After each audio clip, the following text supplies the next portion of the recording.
Hi, I'm Russell, and this is ABS News, brought to you by Copernicus International. Today we're going to be finding out about a big discovery made by a doctor, astronomer, and astrologer, Mr. Copernicus. Yes. And we're going to do it all right here on ABS News Ancient Best Stories.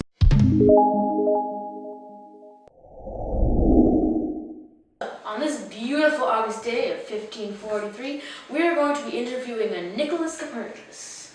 Say hi to a Mr. Copernicus. How are you feeling? Very fine.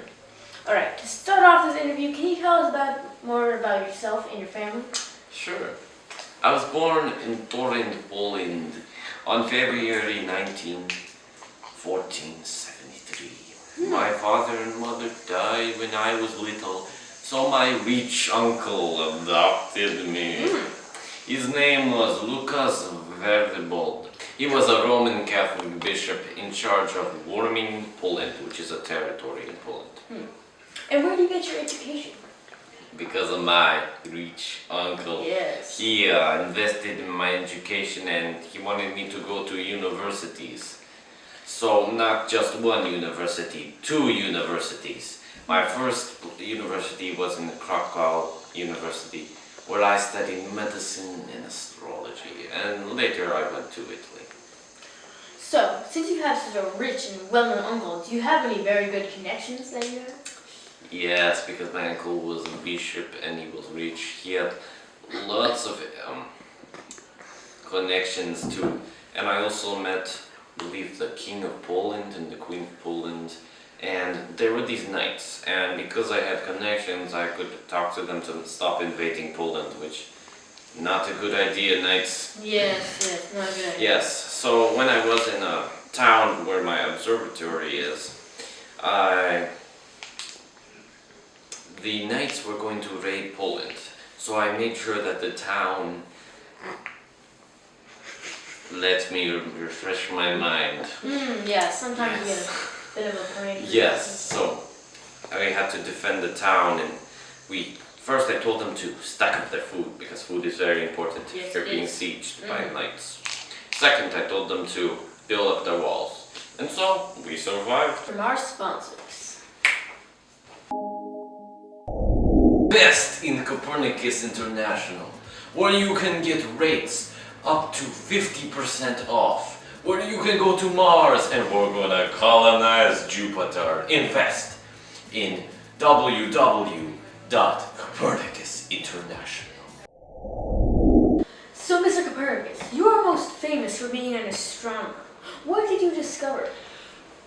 Throughout my life, I discovered that Earth is not in the center of the universe.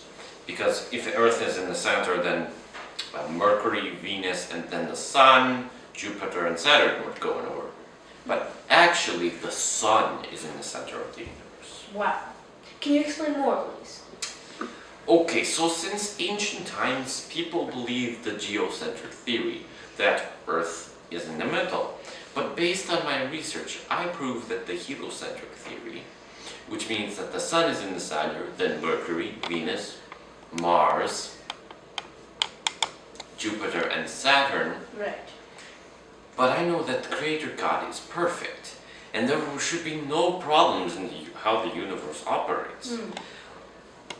And He wouldn't make so many mistakes, so there's got to be a different explanation for all these miscalculations. Yeah.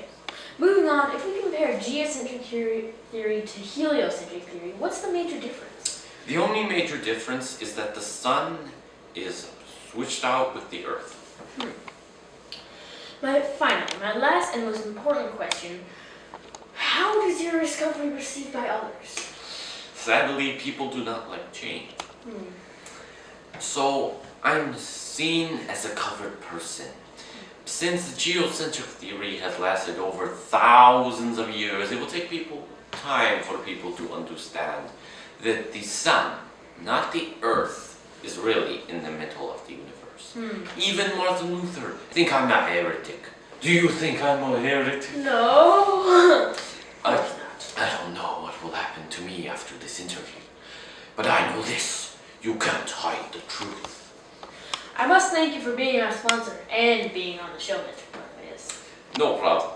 By the way, did you hear the big news? Columbus found a new world. Really?